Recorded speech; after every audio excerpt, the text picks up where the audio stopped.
आपका स्वागत है हमारे चैनल में। आइए जानते हैं बिहार की 25 खबरों को जो बहुत ही महत्वपूर्ण है। आज की 25 बड़ी खबरों को जान लेते हैं फटाफट। पहली खबर है, अनलॉक 1 में राहत मिली है। बिहार सरकार ने अब नाइट कर्फ्यू में बस और ऑटो चलाने की इजाज़त दे दी है। बिहार में अब नाइट कर्फ्यू में भी बस, ऑटो रिक्शा, टैक्सी, प्राइवेट वाहन से यात्री आ जा सकेंगे। बस स्टैंड, एयरपोर्ट और रेलवे स्टेशन पर नाइट कर्फ्यू की अवधि में आने जाने की छूट दी गई है। इसके लिए सभी यात्रियों के पास अपना आई कार्ड और टिकट रखना अनिवार्य होगा। यात्रियों के लिए सुविधा के लिए मुख्य सचिव की अध्यक्षता में हुई क्राइसिस मैनेजमेंट ग्रुप की बैठक में इस पर निर्णय लिया गया है। परिवहन विभाग कर आधिकारिक सूत्रों के अनुसार नाइट कर्फ्यू की अवधि में बसों आदि का परिचालन प्रथम स्थान बिंदु से प्रारंभ नहीं किया जाएगा, लेकिन उस अवधि में बसें अपने गंतव्य स्थान या बीच के स्टैंड तक आ जा सकेंगी। साथ ही टैक्सी, ऑटो रिक्शा, प्राइवेट वाहन रात के 9 बजे से सुबह 5 बजे तक की अवधि में रेलवे स्टेशन, बस स्टैंड और एयरपोर्ट पर जाने एवं आने की छूट होगी, जबकि अन्य मामलों में रात्रि कर्फ्यू के बाकी स्थिति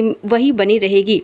रात 9 बजे से सुबह 5 बजे तक नाइट कर्फ्यू लागू होने की वजह से रेलवे, बस स्टैंड, एयरपोर्ट पर यात्रियों को परेशानियों का सामना करना पड़ रहा था। शिकायतें मिल रही थी कि नाइट कर्फ्यू की वजह से वाहन की सुविधा नहीं मिलने से रेलवे स्टेशन और एयरपोर्ट पर लोगों को रात गुजारनी पड़ रही थी। कई ट्रेनें व फ्लाइट रात को पहुंच रही है, लेकिन नहीं होने की वजह से ऑटो रिक्शा की सुविधा यात्रियों को काफ़ी परेशानियां हो रही थी। गृह मंत्रालय भारत सरकार द्वारा अनलॉक 1 के क्रम में निर्गत दिशा निर्देश के अनुसार रात 9 बजे से सुबह 5 बजे तक नाइट कर्फ्यू लागू है। साथ ही सार्वजनिक परिवहन व्यवस्था बहाल है। तो इस तरह से बड़ी खबर आ रही है बिहार से कि अब अनलॉक 1 में भी बिहार सरकार ने नाइट कर्फ्यू में बस और ऑटो रिक्शा चलाने की इजाज़त दे दी है।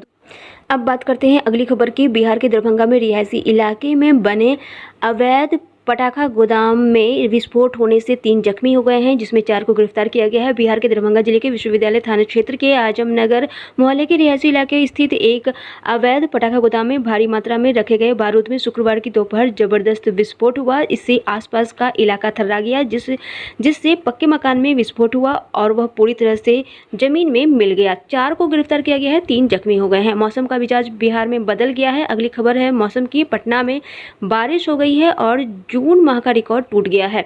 पटना सहित लगभग पूरे बिहार में शुक्रवार को बादल छाए रहे और झमाझम बारिश हुई। पटना में अल सुबह 3 बजे और फिर दोपहर बाद जोरदार बारिश हुई।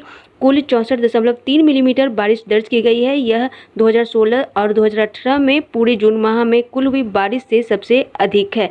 जून माह का रिकॉर्ड टूट गया है। जून माह में सबसे ज्यादा बारिश बिहार में हो गई है। अगले बढ़ते हैं कोरोना मरीज के। बिहार में 25 जिलों में 146 कोरोना पॉजिटिव मिले हैं। संक्रमितों की संख्या बढ़कर 4558 हो गई है। कोरोना से 30वीं मौत हो गई है। बिहार में शुक्रवार को देर शाम को 47 कोविड-19 संक्रमितों के मिलने की पुष्टि हुई है। 47 मरीजों की संख्या मिली है। इसके साथ ही राज्य में कोरोना संक्रमितों की संख्या बढ़कर 4558 हो गई है। वहीं अररिया में एक कोरोना संक्रमित मरीज की मौत इलाज के दौरान हो गई है। कोरोना संक्रमितों की मौत की संख्या बढ़कर 30 हो गई है। गुरुवार को 3 कोरोना संक्रमितों की मौत हुई थी। स्वास्थ्य विभाग ने देर शाम को जारी कोरोना अपडेट में बताया कि इन 47 मरीजों में किशनगंज में 5, गया में 10, पूर्णिया में 1, दरभंगा में 4, रोहतास में 1, औरंगाबाद में 6, सिवान में 5, मुंगेर में 7, भोजपुर में 1, मुजफ्फरपुर में 2, गोपालगंज में 1, पूर्वी चंपारण में 3 और समस्तीपुर में 1 कोरोना संक्रमित मरीज की पहचान की गई है। तो इस तरह से बिहार में कोरोना मरीजों की संख्या 4558 हो गई है। अगली खबर बात करते हैं। प्रवासी मजदूरों पर एडीजीजी पुलिस मुख्यालय के पत्र पर तेजस्वी भड़के हैं और गुस्से में पत्र की प्रति फाड़ दी है। बिहार के प्रमुख पुलिस महानिदेशक विधि व्यवस्था के पत्र को लेकर बिहार में सियासी घमासान मच गया है। नेता प्रतिपक्ष तेजस्वी यादव ने पुलिस मुख्यालय से जारी उस पत्र पर कड़ी आपत्ति जताते हुए गुस्से में पत्र की प्रति फाड़ डाली है। साथ ही अपील की 7 जून को थाली बजाकर इसका विरोध करे। पार्टी कार्यालय में शुक्रवार को प्रेस कॉन्फ्रेंस में उन्होंने आरोप लगाया है कि सरकार शायद मजदूरों को अपराधी समझती है। पत्रकारों को यह बताने पर कि मुख्यालय ने इस पत्र को वापस ले लिया है। नेता प्रतिपक्ष ने कहा कि इससे मानसिकता नहीं बदल जाती है। तेजस्वी यादव ने कहा है कि एडीजी के पत्र में साफ कहा गया है कि श्रमिकों के आने से अपराध बढ़ सकता है। तो इस मामले को लेकर के मामला गरमा गया है और इस पे पत्र जारी किया गया था, जिस पर कि तेजस्वी भड़क गए हैं और उन्होंने पत्र को फाड़ दिया है। खबर की आपको बताते हैं कि ये बवाल क्या मचा है। बिहार में प्रवासियों को लेकर के असल में एक पत्र जारी किया गया था सत्ता पक्ष और विपक्ष दलों में, जिसको लेकर के पलटवार शुरू हो गया है। बिहार पुलिस मुख्यालय के अपर पुलिस महानिदेशक विधि व्यवस्था ने 2 जून को राज्य के सभी जिलों के डीएम एसपी को पत्र भेजा कि बिहार के राजनीतिक दलों में घमासान मच गया। दरअसल एडीजी ने बड़ी संख्या में बाहर से आए लोगों को लेकर के विधि व्यवस्था बिगड़ने की आशंका जताई है। इसके मद्देनजर उन्होंने उन सभी से एहतियात बरतने के निर्देश दिए थे। खुद एडीजी ने ही 4 जून को इस पत्र को वापस भी ले लिया है। आपको बता दें कि इन्होंने कहा था कि प्रवासी के आने से माहौल बिगड़ सकता है, लूटपाट भी बढ़ सकती है। इसे लेकर के पत्र जारी किया गया था, जिसे लेकर के काफी बवाल मच गया है, लेकिन अब पत्र को वापस ले लिया गया है। अब बात करते हैं अगली खबर की। लॉकडाउन में हो रहे घाटे और बढ़ते कर्ज से परेशान व्यवसायी फंदे लगाकर अपनी जान दे रहे हैं।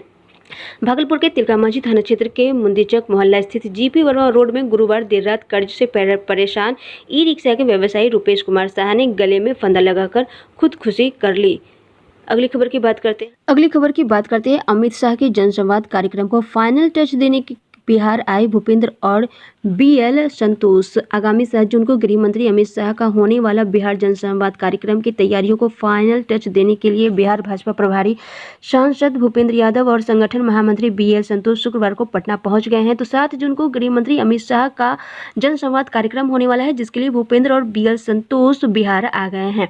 अगली खबर है कि बिहार में पृथ्वी दिवस के दिन 9 अगस्त को 2.5 करोड़ पौधे लगाए जाएंगे। नीतीश कुमार ने इसका ऐलान कर दिया है। मुख्यमंत्री नीतीश कुमार ने कहा है कि बिहार पृथ्वी दिवस के दिन 9 अगस्त को एक दिन में राज्य में 2 करोड़ 51 लाख पौधे सार्वजनिक स्थलों पर लगाए जाएंगे। इससे जलवायु परिवर्तन होगा।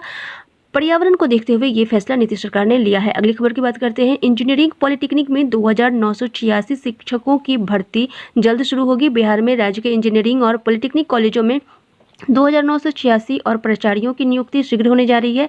योग्य अभ्यर्थियों से आवेदन आमंत्रित किए जाने को लेकर नियुक्ति के विज्ञापन का प्रारूप भी तैयार कर लिया गया है। अगली खबर की बात करते हैं। बिहार के कई जिलों में वायरस की तरह तेजी से फैला अंधविश्वास कोरोना माई की महिलाएं अब पूजा करने लगी है। महामारी और डर और अंधविश्वास के कारण कोरोना महामारी को माई बना दिया गया है। बिहार के कई जिलों में अंधविश्वास तेजी से फैल रहा है। महिलाएं अब इसकी पूजा करने लगी हैं। अगली खबर की बात करते हैं। स्कूल फीस मामले में पटना हाईकोर्ट ने हस्तक्षेप करने से इनकार किया। हाई कोर्ट बोले विकट परिस्थिति में किसको फीस देने को कहें। पटना हाईकोर्ट ने लॉकडाउन के दौरान प्राइवेट स्कूलों की फीस वसूली के लिए डीएम की ओर से जारी निर्देश पर हस्तक्षेप करने से इनकार कर दिया है।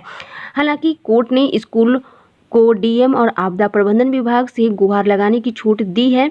कोर्ट का कहना था कि इस विकट परिस्थिति में किसी को मनमानी की छूट नहीं दी जा सकती है। इस समय किसको पैसा देने का आदेश दिया जाए, जबकि हर किसी का काम धंधा लगभग ठप है।